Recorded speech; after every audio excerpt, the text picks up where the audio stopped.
Assalamualaikum warahmatullahi wabarakatuh.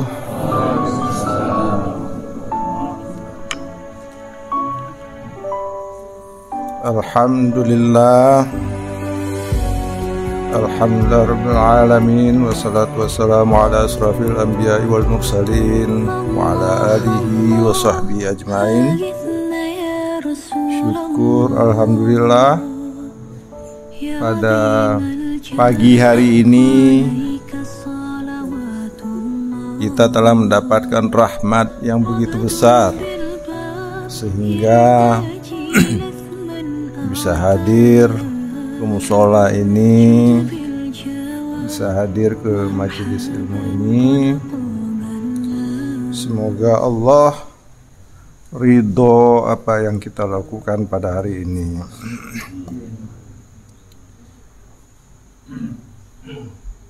Salawat dan salam kita sampaikan kepada junjungan kita Nabi besar Muhammad sallallahu alaihi wasallam, penghulu para nabi yang telah membawa kita kepada keislaman, membawa kita kepada keimanan,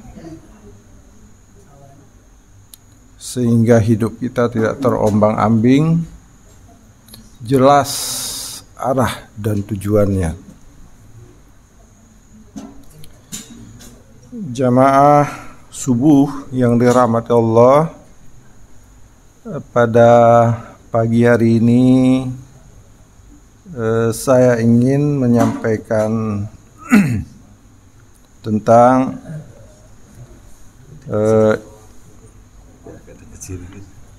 agak jauh ya. Oke.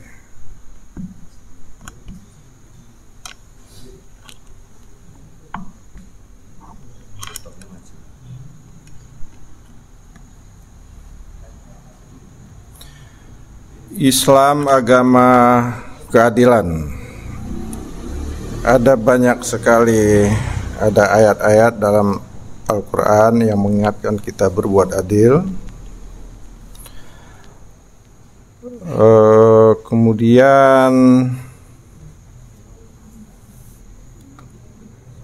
ini ada sebuah ayat An-Nahl ayat 90 yang sering sekali dibacakan di bagian akhir khutbah setelah sholawat, setelah doa para penutup khutbah Jumat. Ini hampir selalu dibacakan ya, bahkan bisa dibilang semua khatib membacanya. Ini semacam closing statement ya, setelah memberikan nasihat banyak sekali di khutbah, semua khatib menutupnya dengan ayat ini. A'udzubillahi minasyaitonirrajim. Bismillahirrahmanirrahim. Innallaha ya'muru bil 'adli wal ihsan wa ita'i dzil qurba wa yanha 'anil fahsya'i wal munkar wal baghi ya'izukum la'allakum tadzakkarun. Karena sering sekali disampaikan, salah satu pertanda ini penting. Jadi jangan sampai kita mendengarnya selewat saja, karena terlalu sering sehingga kita menganggap itu biasa-biasa saja. Ya. Harus kita analisa, kita amalkan setelah kita dengarkan. Seperti kalau kita makan, setiap hari makan, berulang-ulang kita makan karena penting bagi kesehatan kita. Kalau orang tua mengingatkan kita sesuatu berulang-ulang, itu penting. Ini juga khatib selalu mengingatkan, penting bagi kita. Sesungguhnya Allah menyuruh kamu berlaku adil dan berbuat kebajikan, memberi kepada kaum kerabat, dan Allah melarang dari perbuatan keji, kemungkaran, dan permusuhan. Dia memberi pengajaran kepadamu agar kamu dapat mengambil pelajaran.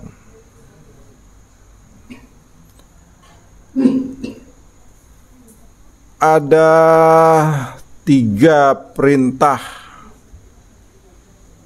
yang terkandung di dalam ayat ini.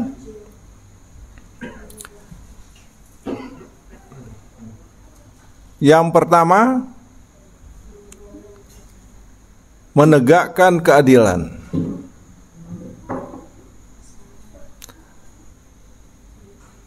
Keadilan ini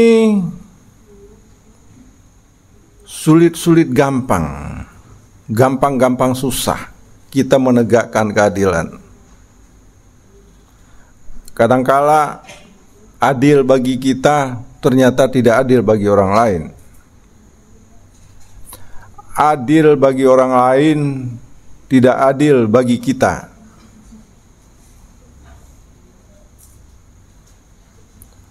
Tetapi keadilan itu dirasakan.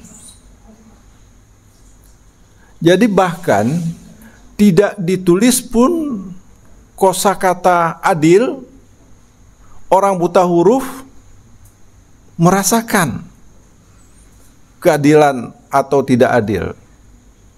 Adil tidaknya itu dirasakan. Orang buta merasakan juga adil apa enggaknya.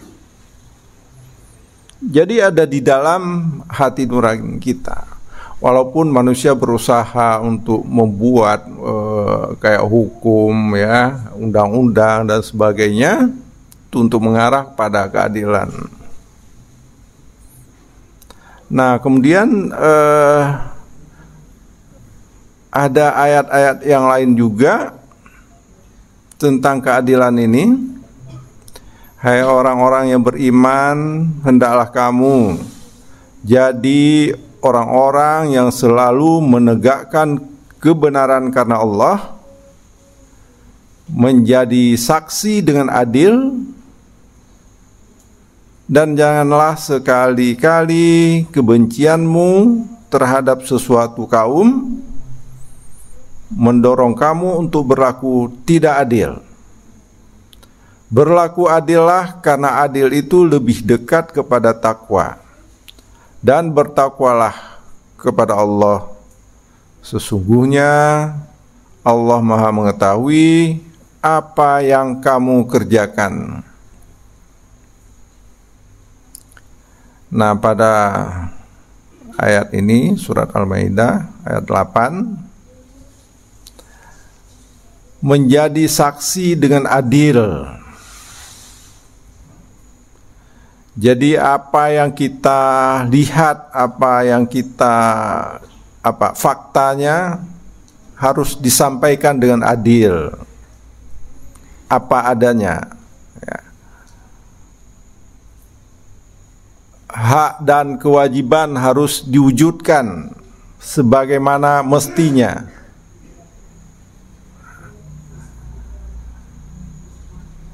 Keadilan yang dimaksudkan di sini menyangkut keseluruhan bagian hidup kita. Ya. Keadilan dalam hukum, keadilan dalam ekonomi, budaya dan sebagainya. Pokoknya seluruh bagian hidup kita. Keadilan dalam kesehatan kita juga. Seluruh bagian kehidupan. Tapi memang yang sering terjadi, yang sering kita rasakan, ini keadilan masalah hukum.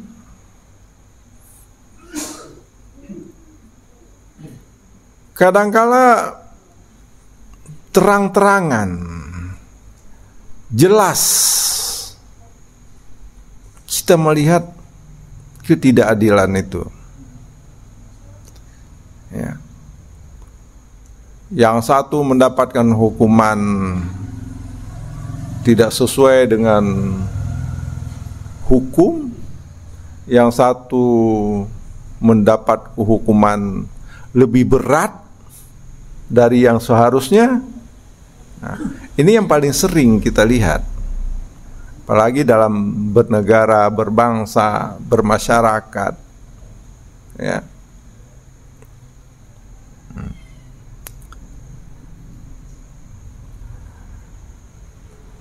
Kemudian juga jangan sekali-kali kebencianmu terhadap sesuatu kaum mendorong kamu untuk berlaku tidak adil. Nah, ini juga paradok di dalam diri kita sendiri, dalam jiwa kita sendiri. Kadang-kala ketika kita membenci seseorang, wah, kebenarannya pun hilang. Ya. Jadi kalau kita sudah benci kepada orang, nah, susah menegakkan keadilan itu. Sehingga ini perintah yang sangat jelas. Jangan sampai karena kita benci, maka jangan benci pada orang. Ya. Kita tidak boleh membenci orang lain. Kalaupun nggak tahan benci sebenci-bencinya, benci itu pada perilaku, pada sikap yang ditunjukkan oleh orang lain karena tidak sesuai dengan ajaran-ajaran agama, tidak sesuai dengan norma-norma kehidupan. Jadi jangan sampai kita membenci orang, karena orang ini punya kebaikan di dalamnya, ya. Manusia itu hanif, ya. Punya hati nurani, punya kebaikan. Jadi kalau sikap itu bisa berubah. Hari ini tidak benar, besok bisa berubah. Sering diingatkan, sering ngaji, sering menghadiri majelis-majelis ilmu, ya. Sikap orang bisa berubah. Dulu nggak jujur, sekarang jadi jujur, ya. Jadi jangan sampai kita terjebak pada membenci orang.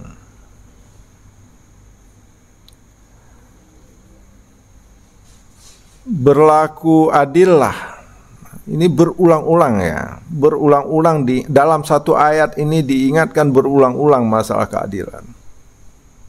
Karena efek keadilan itu sangat besar dalam kehidupan berbangsa, bernegara. Bisa meruntuhkan sebuah negara karena tidak adil. Jadi runtuhnya sebuah negara itu bukan karena kelaparan, bukan karena penyakit, bukan karena apa, tapi karena keadilan. Konflik antar negara, konflik antar suku bangsa, itu masalah keadilan.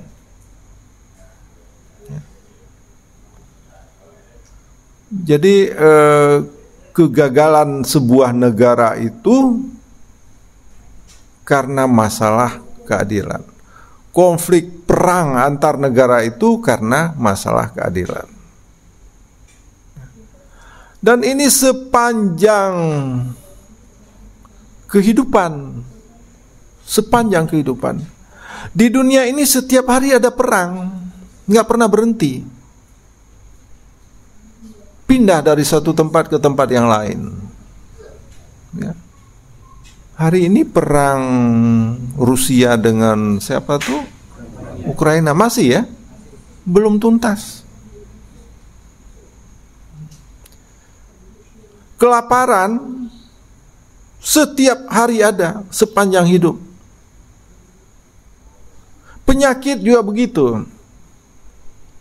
Itu masalah-masalah kemanusiaan, masalah kehidupan. Ada negara yang sejahtera, tapi ada negara yang miskin. Di negara kita juga ada provinsi-provinsi yang sejahtera, tapi ada provinsi paling miskin. Ya. Ini karena ketidakadilan. Ini kalau kita lihat dari barat sampai ke timur, dari Aceh sampai Papua. Dari dulu Aceh konflik terus, Papua juga konflik terus. Karena banyak sekali kekayaan alam. Perebutan kekayaan alam itu, mereka merasa tidak adil. Semua diangkut ke sini, ke Jakarta. Sementara di sekeliling pertambangan itu kehidupan rakyat miskin. Kemudian pemerintah memberikan otsus, ya, memberikan anggaran yang besar melampaui provinsi-provinsi yang lain. Nah, bukan menyelesaikan masalah ternyata, ya, penguasanya tidak adil. Duitnya banyak banget digelontorkan, tapi tetap termiskin se-Indonesia. Nah, karena ketidakadilan. Jadi dalam Islam, masalah keadilan ini berulang-ulang kali disampaikan dalam Al-Quran, ya. Karena penting sekali. Nah, kemudian juga dalam surah An-Nisa, wahai orang-orang yang beriman, jadilah kamu orang yang benar-benar penegak keadilan, menjadi saksi karena Allah, bukan karena dibayar. Ini kalau saksi pemilu harus dibayar. Ya. Di pengadilan bawa saksi juga dibayar oleh orang-orang yang berperkara. Jadi kalau mau jadi saksi itu karena Allah, ya. Menjadi saksi karena Allah biarpun terhadap dirimu sendiri atau ibu bapa dan kaum kerabatmu. Nah, betapa beratnya ini, ya. Ibu bapak kita harus menyatakan apa adanya, walaupun di depan sudah bisa diprediksi ini kalau kita sampaikan pasti masuk penjara, pasti kena hukuman berat. Orang tua kita sendiri. Tetapi dalam agama kita itu ditekankan karena efeknya yang luar biasa kalau kita tidak berbuat adil, bersaksi tidak benar. Jika ia kaya ataupun miskin, maka Allah lebih tahu kemaslahatannya. Maka janganlah kamu mengikuti hawa nafsu karena ingin menyimpang dari kebenaran. Dan jika kamu memutarbalikkan kata-kata atau enggan menjadi saksi, maka sesungguhnya Allah adalah Maha mengetahui segala apa yang kamu kerjakan. Karena berdasarkan kesaksian inilah oleh hakim diputuskan sesuatu. Ya, kalau tidak cukup saksi nggak lanjut, nggak cukup alat bukti nggak lanjut. Nah, tapi kalau ada saksi, nah, baru diputuskan segala sesuatu. Keadilan, kesaksian ini benar-benar kalau kita suatu saat harus menjadi saksi, walaupun sebenarnya setiap hari kita menjadi saksi, tergantung masalahnya, kasus-kasus kecil yang efeknya kecil, ya.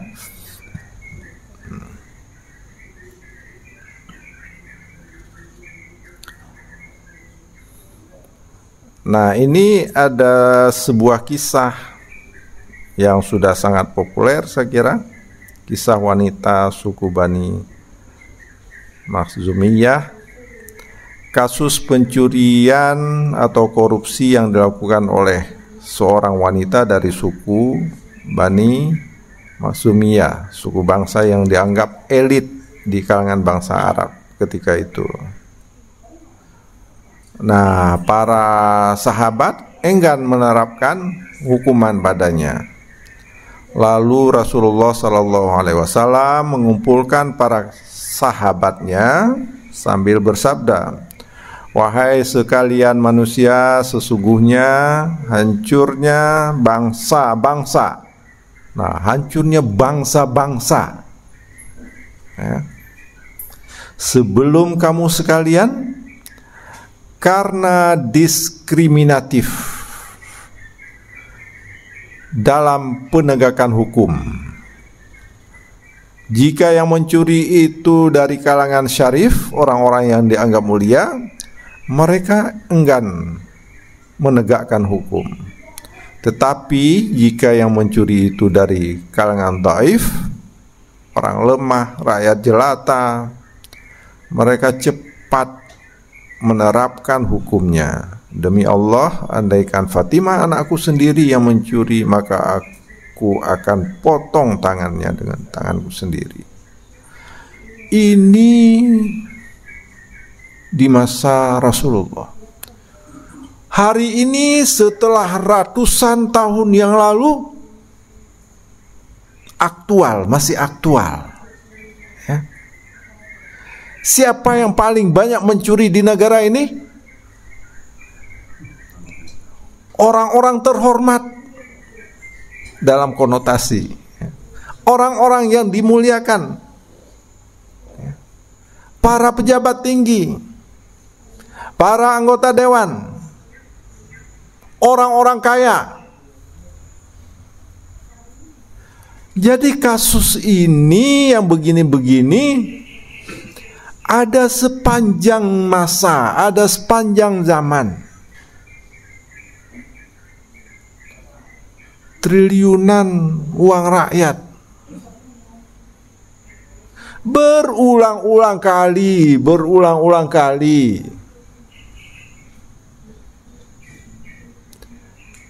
Dulu EKTP, ketua DPR, ya. Hari ini mestinya kita mendapatkan akses sinyal dan sebagainya lebih baik, ya. Kementerian Komunikasi. Ternyata setelah diselidiki, ini nggak mungkin 8 triliun cuma untuk satu orang. Mau dibawa kemana? Banyak banget. Mengalir ke partai-partai penguasa. Ditelusuri lagi. Mengalir ke BPK yang harusnya mengawasi, ya. Mengawasi, ditelusuri lagi, mengalir ke kejaksaan. Apa enggak runtuh ini negara? Ya.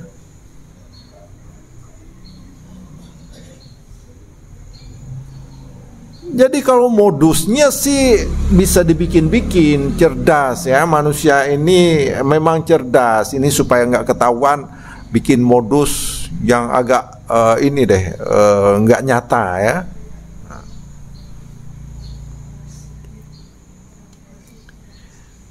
Jadi korupsi itu memang benar-benar meruntuhkan sendi-sendi kehidupan. Ini kalau sudah begini, ya, partai kena, BPK kena, anggota dewan kena, terus menteri kena, kejaksaan kena, ya. Ntar mereka bilang, ya sudahlah, ini demi ketentraman, nggak usah kita lanjutkan, ya. Gaduh, ntar gaduh rakyat kita. Ini kalau zaman Rasul dulu, sudah ada kasus-kasus seperti ini dan sudah sudah dijas, ya, potong tangan. Sekiranya anakku saja harus dipotong tangan itu. Karena memang efeknya luar biasa. Kita susah hidupnya, rakyat susah hidupnya gara-gara beginian nih. Ya. Dan kalau kita lihat sampai hari ini, seluruh Indonesia berapa banyak gubernur yang melakukan itu? Di mana keadilan? Berapa banyak bupati yang melakukan itu? Di mana keadilan?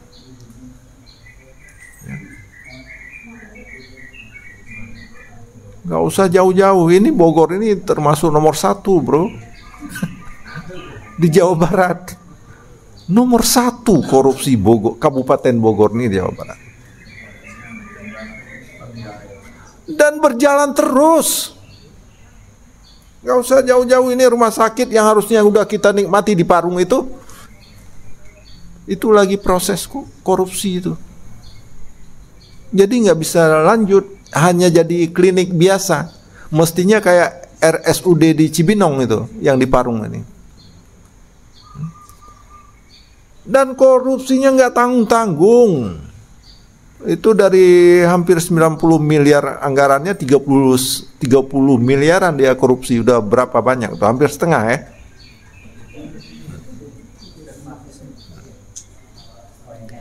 Dan tidak takut. Terus dilakukan. Nih habis ini sekarang yang sedang berlangsung lagi BUMD ya, Prayoga apa tuh ya, sedang di ini lagi ngaco bener. Terus mau diambil APBD untuk menggantikan kerugian itu. Emang duit siapa itu? Duit rakyat lagi dia pakai. Jadi kita kayak mau dibohong-bohongin, mau dikadalin di depan mata. Benar-benar korupsi merajalela. Jadi agama Islam ini agama keadilan. Mestinya ini kan semua orang Islam itu ingat-ingat lah ya. Ingat-ingat. Nah cuma masalahnya memang masalah duit, urusan duit. Ini kayak apa ya, kalau Profesor siapa itu Noah yang orang apa Yahudi itu bilang, itu kalau uang itu tidak mengenal agama ya, tidak kenal agama, kiai, pastor, terus siapa lagi, semua agama punya pemahaman yang sama terhadap uang. Jadi kayak agama, dia bilang agama yang paling diterima oleh semua manusia itu uang. Ya. Mau raja, mau rakyat jelata, mau agama kita, mau agama orang lain, kalau sudah berhadapan dengan uang punya ini sama, persepsi yang sama, keyakinan yang sama ya.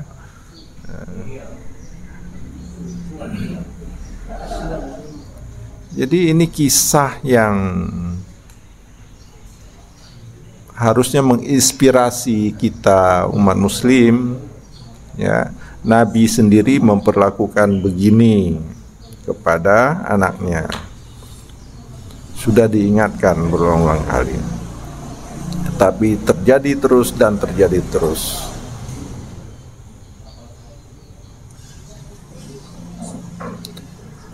Nah, pesan yang kedua dari ayat yang tadi, selain keadilan, berbuat baik, ihsan.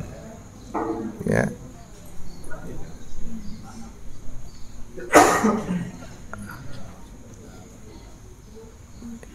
Yang menciptakan mati dan hidup untuk menguji kamu. Siapa di antara kamu yang lebih baik amalnya? Dan Dia Maha Perkasa, Maha pengampun.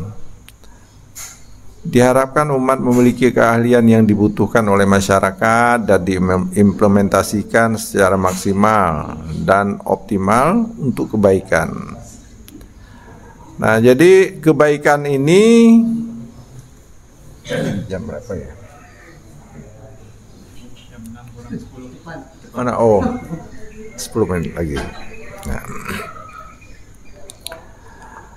dalam ayat yang tadi, selain pesan menegakkan keadilan, jadi menegakkan keadilan ini bukan hanya para penegak hukum ya, bukan polisi, jaksa, hakim, dan lain-lain. Kita sendiri juga harus ingat-ingat ya, menegakkan keadilan itu dalam kehidupan di berbagai sektor kehidupan. Nah, yang kedua ini berbuat ihsan, berbuat baik sesuai dengan posisi kita masing-masing. Sebagian besar kita ini misalnya pekerja, kemudian bekerja di bidang berbeda-beda ya, sesuaikan dengan bidang masing-masing. Yang jadi guru ya, yang jadi kontraktor, yang jadi pedagang. Nah, karena takaran orang itu pada kebaikan. Apa mulai dari kata-kata sampai perbuatan. Jadi apa yang kita ucapkan itulah cerminan apa yang ada di otak kita.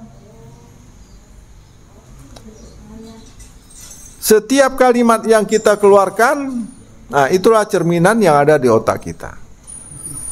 Kalau zaman sekarang setiap ketik jempol itu ya, ketik di handphone, di WA, di Facebook, di IG, di TikTok, di Twitter. Nah, itulah yang ada di otak kita. Share, nyebar ke seluruh dunia. Kalau terjadi kesalahan, wah ribetnya bukan main. Karena sulit menghentikannya, itu sudah tersebar kemana-mana. Sudah di screenshot di sana, di screenshot di sini. Ya, kita hapus di sini. Tapi udah masih ada rekaman-rekaman, rekam jejak. Jadi semakin banyak kebaikan yang kita tebarkan, semakin banyak kebaikan yang kita lakukan, ini akan semakin membuat atmosfer, situasi di sekitar kita itu lebih baik. Ya, ini kalau kita bergaul di kalangan musola, di masjid, semua berada di lingkungan orang baik-baik, ya. Jadi suasana pikiran kita juga tenang, aman, nyaman, ya. Berbeda ketika kita berada di tempat-tempat lain, misalnya di partai. Wah, ribetnya bukan main. Ya, ribetnya bukan main. Karena dari di situ mulai ya, dari maling ada di situ, perampok ada di situ, ya. Segala macam ada di situ. Kita nggak bisa tenang seperti di musola. Jadi alangkah baiknya kalau kita bisa berada di suatu lingkungan itu, bisa menebarkan kebaikan yang kita dimiliki. Ya, lakukan saja, tidak perlu tidak perlu takut dinyinyirin, tidak perlu takut biasa aja. Lanjutkan saja kebaikan, tebarkan kebaikan sebanyak-banyaknya. Ya.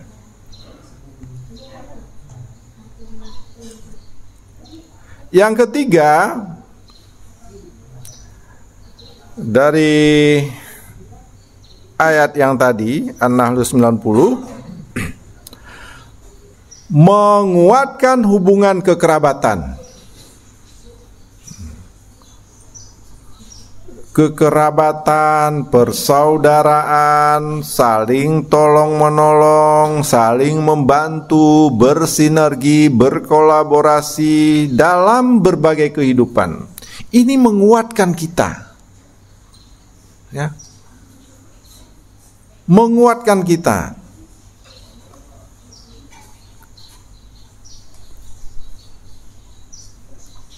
Jadi kalau kita orang muslim ini bersaudara sesama muslim, ya, sampai dalam kubur juga ditanya siapa saudaramu.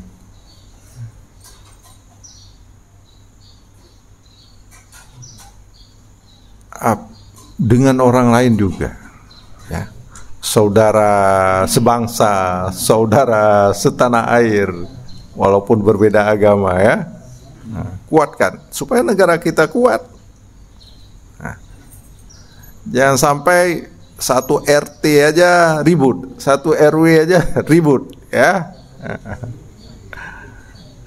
Jadi mudah dipecah belah. Saling tolong menolong. Nah, tolonglah orang-orang yang pertama ini, ya, ringnya deket, circle-nya, ya, diameternya, tetangga, kemudian RT, RW, dan seterusnya. Saling membantu, saling bersinergi, terus berkolaborasi dalam berbagai bidang kehidupan sesuai dengan keahlian kita tentu saja. Nah, ini di dalam surah Al-Maidah ayat 2.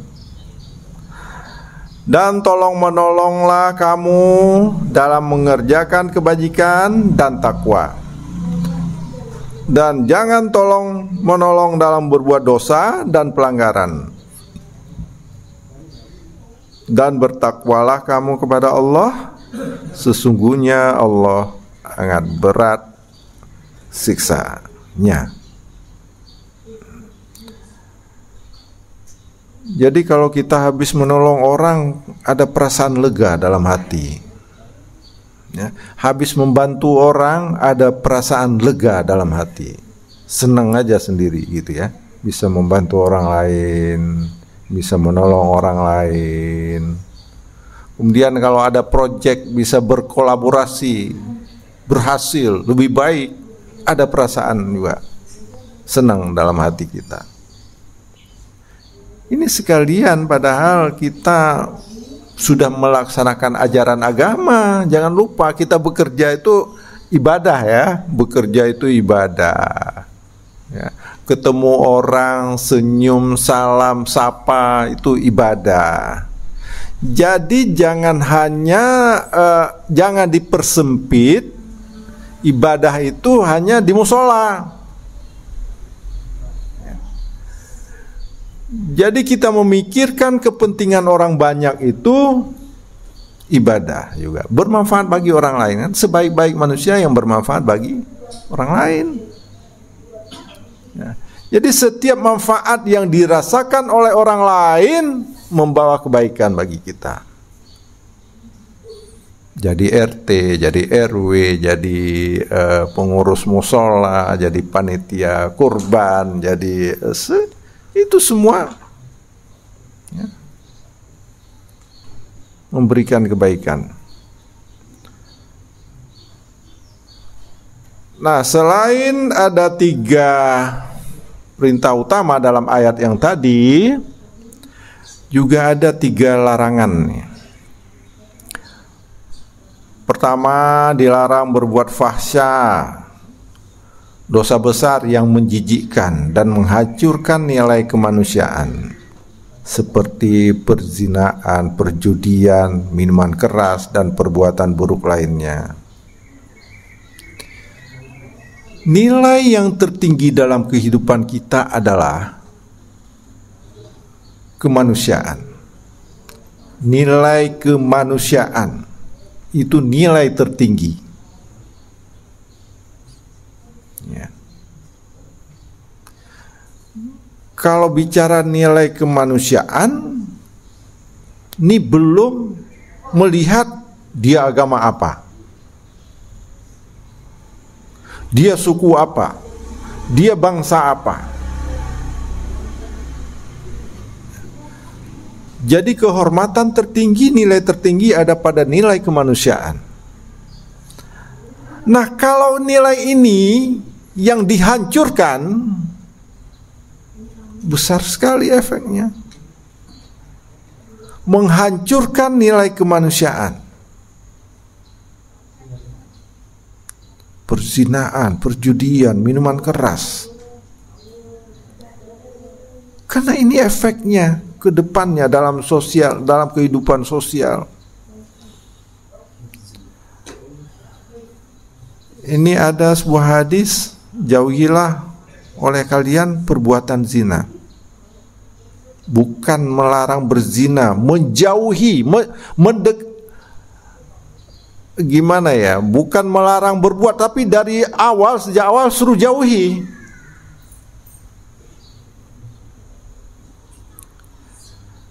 Karena menyebabkan 4 permasalahan atau kecelakaan nih. Menghilangkan keelokan wajah tidak berseri-seri, terputusnya rezeki, mengakibatkan kefakiran, mengakibatkan kemurkaan Allah, dan mengakibatkan kekal di dalam neraka. Jadi mulai dari dunia sampai akhirat. Di dunia ini misalnya menghilangkan keelokan wajah, terputusnya rezeki, nanti di sana kekal di dalam neraka. Jadi panjang sekali ini.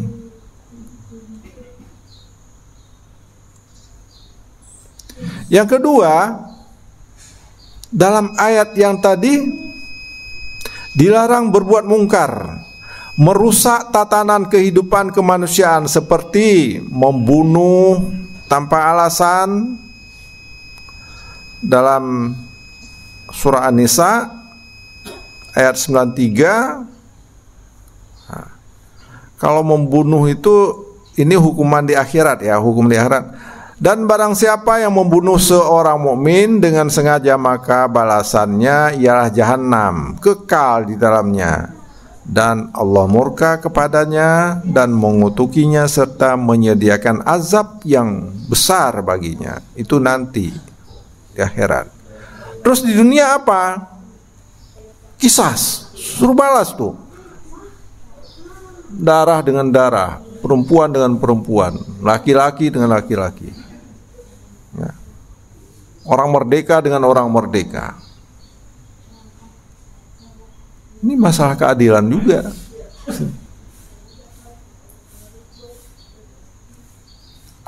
Yang ketiga, berbuat zalim. Dalam ayat yang tadi itu juga mengandung larangan ini, berbuat zalim. Zalim itu apa? Meletakkan sesuatu atau perkara bukan pada tempatnya, sewenang-wenang, penindasan, akhirnya suka-suka gue. Ya, suka-suka kita, mau ngapa-ngapain aja. Nah, efek dari zalim itu mengundang kemurkaan Allah. Tinggal menunggu saja ya. Pasti akan terjadi. Nah, biasanya kezoliman itu dilakukan oleh pemimpin. Ya, yang formal itu ya raja, penguasa, atasan. Nah, jangan lupa kita pemimpin juga. Ya. Pemimpin bagi diri sendiri, pemimpin keluarga, mimpin masyarakat. Nah, jadi hati-hati, jangan sampai kita merasa bukan pemimpin, jadi kita terlepas dari kezaliman ya. Kadang-kadang kita juga melakukan kezaliman kepada pihak lain tanpa merasa ya. Kita jadi manajer HRD, mecat orang suka-suka kita ya, nggak peduli pasal-pasal undang-undang tenaga kerja. Kemudian para pemimpin perusahaan gajinya suka-suka Jangankan ini apa, UMR aja nggak ikut, ya. Habis itu cari dalih, kan dia senang mau kerja di sini walaupun digaji segini.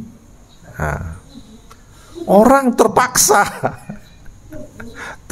bekerja karena nggak ada kerjaan lain, tidak ada yang pendapatan lebih baik, tapi ditekan lagi di situ. Nah, ini orang-orang yang punya power, kekuatan, ya, menekan orang-orang di bawahnya.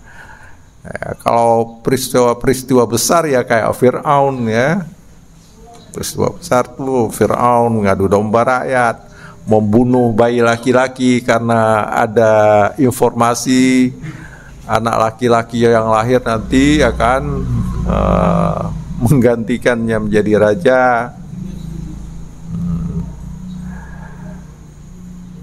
Kita keluarga ini hal-hal yang kecil, yang pengaruhnya mungkin tidak kepada semua masyarakat, tetapi pengaruhnya kepada keluarga kita sendiri. Ya, anak kita harus diberikan pendidikan yang baik, anak kita harus dicukupkan gizi yang baik, ya, kebersihan yang baik. Jangan sampai zolim tapi tidak merasa. Nah, jamaah subuh yang dirahmati Allah, inilah beberapa hal yang terkandung di dalam ayat 90 surat An-Nahl yang selalu diingatkan oleh khotib, ya, setiap Jumat, di mana-mana, di masjid di mana-mana, di berbagai negara juga, ya. Jadi sesuatu yang udah sering sekali dibaca, jangan kita merasakan itu hal yang biasa, tidak penting. Ini menjadi nasihat bagi kita. Mudah-mudahan ke depannya kita bisa mengimplementasikan kepada kehidupan kita sendiri. Demikian saja, wabillahi taufik wal hidayah. Wassalamualaikum warahmatullahi wabarakatuh.